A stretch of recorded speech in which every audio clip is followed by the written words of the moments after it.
I want to raise those questions. The US has blacklisted TRF. Is it a blow to Pakistan? Will this really stop any funds for TRF? What really happens next in the war on terror? I'm joined by two special guests again. K.C. Singh is former bureaucrat, former diplomat, senior IFS officer, and Raymond Vickery, who's been with us in the past on many shows, joins me from the United States, senior associate at the Center for Strategic and International Studies. Let me come to you, Mr. Vickery, first. The United States today declaring that the TRF will be a designated terror organization. Does it really change anything on the ground, given the fact that the statement just doesn't mention Pakistan and Pakistan's role in sponsoring groups like TRF? Well, thanks very much for having me. It seems to me that this is a very welcome development. One wonders, though, why it took so long. After all, the Volgram attack was 3 months ago, and just now getting around to this designation. To me, it's only marginally important. We've had designations like this for LET, Jaish-e-Mohammed for some time, and the problems still persist. That having been said, it is absolutely necessary for great democracies like India and the United States to stand shoulder to shoulder against terrorism. The big issue, of course, is how do you resolve the overall question to build peace and prosperity in the face of radical Islamic terrorism. The United States, failed miserably in Afghanistan over 2 decades and $3 trillion in expenditures to really change the course of the Taliban. So it's not an easy problem, and India hasn't found out how to do it either. I do think that the idea of treating this like some sort of cricket match, and that is, hey, we got a point here because the U.S. said that we were right on this, is not the proper approach. What has to happen is the follow-up. Is there going to be some follow-up vis-a-vis Pakistan?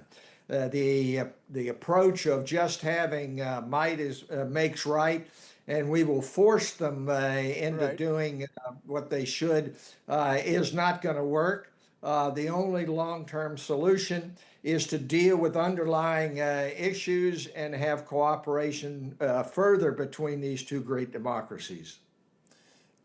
K.C. Singh, isn't that precisely the problem? We get very easily satisfied. The United States declares TRF as a terror organization. We all know it's a terror organization. It's an offshoot of the Lashkar. And as Raymond Vickery said, it's taken 3 months for the United States to wake up for that. And at the same time, very carefully avoiding any reference to Pakistan. So should we be celebrating as this is a sign of US-India cooperation on terror? Or does it also reveal the limits of the war against terror? If you take this to the United Nations, for example, China will almost certainly veto it, as they have vetoed in the past the Jaish-e-Mohammed. Look, if the intention is to really name and shame Pakistan, then the Americans should take the lead in taking it to the Security Council. Although this month, Pakistan is chairing the Security Council. Regardless of that, this issue should go to the Security Council Committee, which was created under Resolution 1267. Where almost 700 terrorists, global terrorists, are listed. But Marco Rubio, Secretary of State, did mention lashkar-e-taiba and say that this is a front for lashkar-e-taiba, and that indirectly links it to Pakistan. But it looks like a belated attempt to satisfy India after hosting Field Marshal Munir for a lunch, reaching out to Pakistan, getting them the IMF loan, generally ignoring India's complaints, saying that President Trump was responsible for the ceasefire. So generally, he's been irritating India over the last 3 months. But then I think he has seen that Prime Minister has gone for the big summit. President Trump already has an altercation with President Lula of Brazil.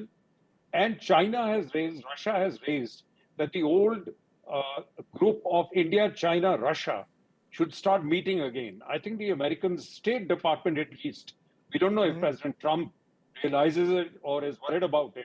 I think the State Department has made a belated attempt to balance things so that India is not pushed away. and into adopting or joining groups which America is not comfortable with. And this Right. is a way of reaching out, but it really is not enough. Raymond Vickery, as Casey Singh now is saying, it's really not enough. What more can the Trump administration do? And is the Trump administration really serious about it? Or is it too preoccupied with the tariff war at the moment to even worry about terror? Well, I think there is a problem in terms of concentrating on what's important. The whole business about tariffs as being a solution to all sorts of problems is a distraction from what we have been dealing with in U.S.-India relations for decades now. What really counts here is the follow-up. It's the behind-the-scenes intelligence sharing. It's the actions together in international bodies. But again, there has to be a dealing with this on a basis other than just some sort of cricket match that we're scoring points against Pakistan and we lead in that way.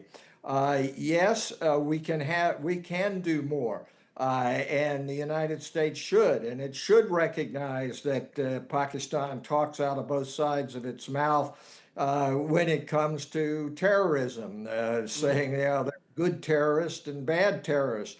The fact is, the United States underlying commitment is very strong. It is supported bipartisanly in the United States Congress. But there have been so many distractions in regard to the Trump administration that it takes something like Volgram to try to get a concentration and focus again on a basic problem. 30 seconds, Casey Singh. One step many believe is to get Pakistan back on the FATF, the Financial Action Task Force grey list, which to squeeze Pakistan. Do you believe that is a realistic objective? That would be seen as a true diplomatic victory or a true step ahead in this war against terror. Quick response. Well, that would be ideal. And you know, the resistance front was created, it was born in 2019. And don't forget that it was in 2018 that Pakistan was put on the grey list by the FATF. So when they realized that all organizations and terror organizations in Pakistan were getting them into trouble, that's when they created this new front. And they said, this is not Pakistani, this is indigenous, it's in Kashmir. And this is an old game of Pakistan's. So they will create a new front and then behave as if they have nothing to do with it. So this game will go on. But the question is the Trump administration serious about it? I really doubt it. As just now put, they're too distracted by their trade war. They're distracted by now President Trump's internal problem with Epstein. There are all kinds of issues that are distracting the Trump administration. And India seems to have been put as a slightly lower priority, with the trade deal a higher priority than any terrorism concerns of India.